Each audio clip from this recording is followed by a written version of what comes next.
Hello viewers, today we are going to learn about measurement. Measurement na Tamil அளவீட்டியல் அப்படினு சொல்றோம். Measurement அப்படிங்கிறது நம்ம day to day லைஃப்ல daily நம்ம யூஸ் பண்ற ஒரு பிசிக்ஸ் கான்செப்ட் அப்படினே சொல்லலாம். நம்ம யாருக்காவது ஏதாவது ஒரு பொருள் கொடுக்கறதா இருந்தாலோ இல்லை நம்ம யார்கிட்டயாவது ஏதாவது பொருட்கள் வாங்குறதா இருந்தாலோ அளவு தெரியாமல் நம்ம வாங்குறதே கிடையாது. அது லிக்விடாக இருந்தால் எனக்கு இவ்வளோ லிட்டர்ஸ் கொடுங்க அப்படின்னு சொல்கிறோம். சாலிடாக இருந்தால் எனக்கு இவ்வளோ கிலோகிராம் ஆர் இவ்வளோ கிராம் கொடுங்க அப்படின்னு சொல்கிறோம். ஸோ எல்லா விஷயத்தையும் நம்ம மெஷர் பண்ண தான் செய்கிறோம். இவ்வளோ ஏன் நம்ம ஒரு ஒர்க் ஷெட்யூல் போடுறோம்.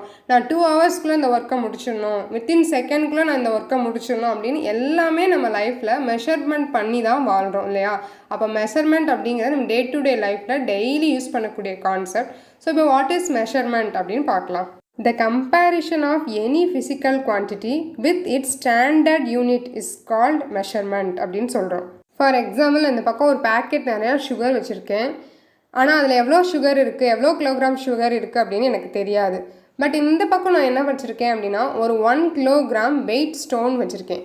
ஸோ 1 கிலோகிராம் வெயிட் ஸ்டோன் அப்படிங்கிறது எனக்கு தெரிஞ்சது, ஏன்னா அதிலே இருக்கும். அப்போ இதுதான் 1 கிலோகிராம் வெயிட் ஸ்டோன். ஆனால் இந்த பக்கம் இருக்கிற சுகர் எனக்கு தெரியாது. ஸோ நான் என்ன பண்ணுவேன், இந்த தெரிஞ்ச குவான்டிட்டியான 1 கிலோகிராமை ஒரு 2 or 3 டைம்ஸ் வச்சு மெஷர் பண்ணுவேன். அப்போ 3 டைம்ஸில் அது கம்ப்ளீட் ஆகிடுச்சு அப்படின்னா அப்போ என்கிட்ட 3 கிலோகிராம் ஆஃப் சுகர்ஸ் இருக்குது அப்படிங்கிறத நான் மெஷர் பண்ணிடுவேன். ஸோ நான் இப்போ என்ன பண்ணேன், எனக்கு தெரிஞ்ச அந்த 1 கிலோகிராம் வெயிட் ஸ்டோனை வச்சு தெரியாத இந்த சுகர் பேக்கெட்டில் எவ்வளோ குவான்டிட்டி ஆஃப் சுகர் இருக்குது அப்படிங்கிறத மெஷர் பண்ணும். இந்த ப்ராசஸை தான் மெஷர்மெண்ட் அப்படின்னு சொல்கிறோம். இப்போ மெஷர்மெண்ட்டுக்கான இந்த டெஃபனிஷனை ரீட் பண்ணால் உங்களுக்கு புரியும். இந்த கம்பேரிஷன் நம்ம என்ன பண்ணோம், தெரியாத ஒன்று தெரிஞ்சதை வச்சு கம்பேர் பண்ணி அதோட ஃபிசிக்கல் குவான்டிட்டியை ஸ்டாண்டர்டாக கண்டுபிடிச்சோம். இதை தான் மெஷர்மெண்ட் அப்படின்னு சொல்கிறோம்.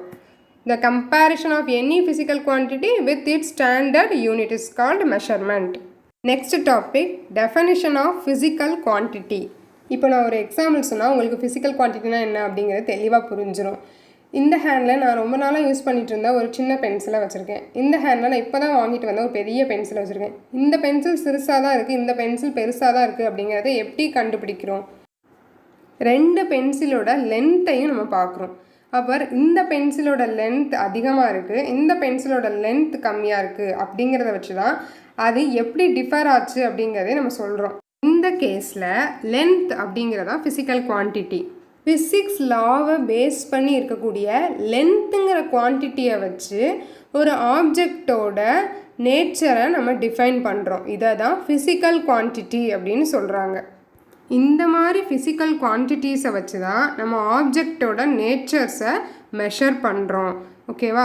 ஸோ இந்த மாஸ், டைம், லென்த் இது எல்லாமே வந்து ஃபிசிக்கல் குவான்டிட்டிஸ் அப்படின்னு சொல்லலாம். இதை வச்சு தான் நம்ம ஒரு ஆப்ஜெக்டோட நேச்சரையே மெஷர் பண்ணுறோம். Physical quantities are classified into 2 types. One is fundamental or base quantities. Another one is derived quantities.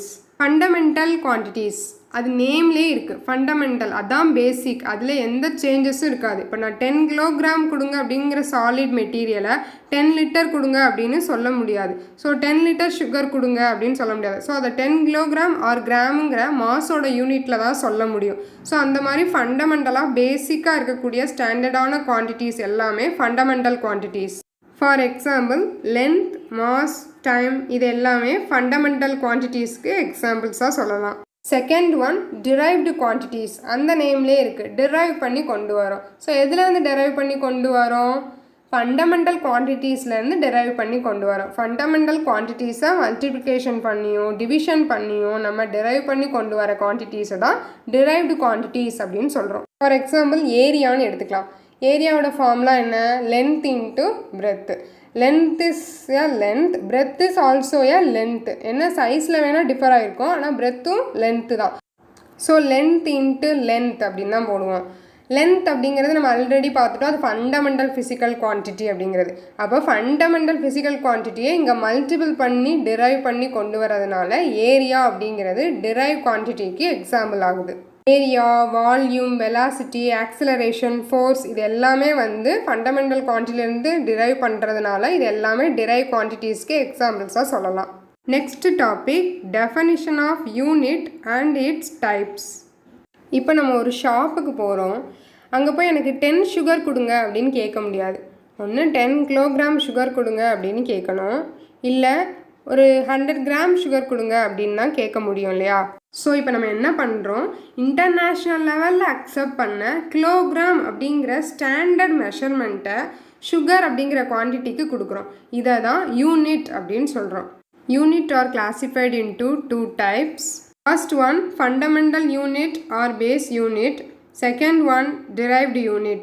Fundamental குவான்டிட்டிஸோட யூனிட் எல்லாமே ஃபண்டமெண்டல் யூனிட்ஸ் அப்படின்னு தான் சொல்லுவோம். ஃபார் எக்ஸாம்பிள், லென்த்னா மீட்டர், மாஸ்னா கிலோகிராம், டைம்னா செகண்ட், மீட்டர், கிலோகிராம், செகண்ட், இது எல்லாமே ஃபண்டமெண்டல் யூனிட். ஃபண்டமெண்டல் யூனிட்ஸை மல்டிப்ளிகேஷனோ இல்லை டிவிஷனோ பண்ணி டிரைவ் பண்ணி வர எல்லா யூனிட்ஸுமே டிரைவ்டு யூனிட்ஸ் அப்படின்னு சொல்லலாம். ஃபார் எக்ஸாம்பிள், ஏரியா நம்ம ஆல்ரெடி பார்த்தோம், லென்த் இன்ட்டு பிரெத்து.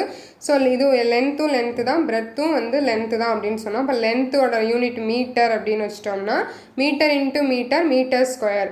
மீட்டர் அப்படிங்கிறது ஃபண்டமெண்டல் யூனிட். ஸோ ஃபண்டமெண்டல் யூனிட்டை மல்டிப்ளிகேஷன் பண்ணி டெரைவ் பண்ணி ஏரியாவோட யூனிட் மீட்டர் ஸ்கொயர்ட் அப்படின்னு சொல்கிறதுனால ஏரியாவோட யூனிட்டான மீட்டர் ஸ்கொயரை நம்ம டெரைவ்டு யூனிட்ஸ்க்கு எக்ஸாம்பிள்ஸாக சொல்லலாம். Next topic, different types of measurement systems.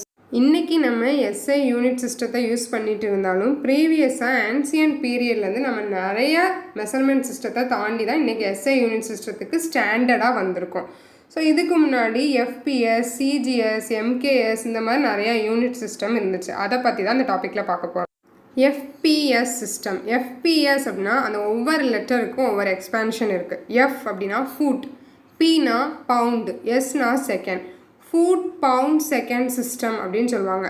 இந்த சிஸ்டத்தில் லென்த்தோட யூனிட் ஃபுட், மாஸோட யூனிட் பவுண்டு, டைமோட யூனிட் செகண்ட். அதனால தான் இது FPS, foot pound second system அப்படின்னு சொல்கிறோம். FPS system is a British engineering system. Next one, CGS system. C means centimeter, G means gram, S means second. So CGS system. இதில் லென்த்தோட unit சென்டிமீட்டர்னும், மாஸோட unit கிராம்னும், டைமோட unit செகண்ட்னு சொன்னாங்க.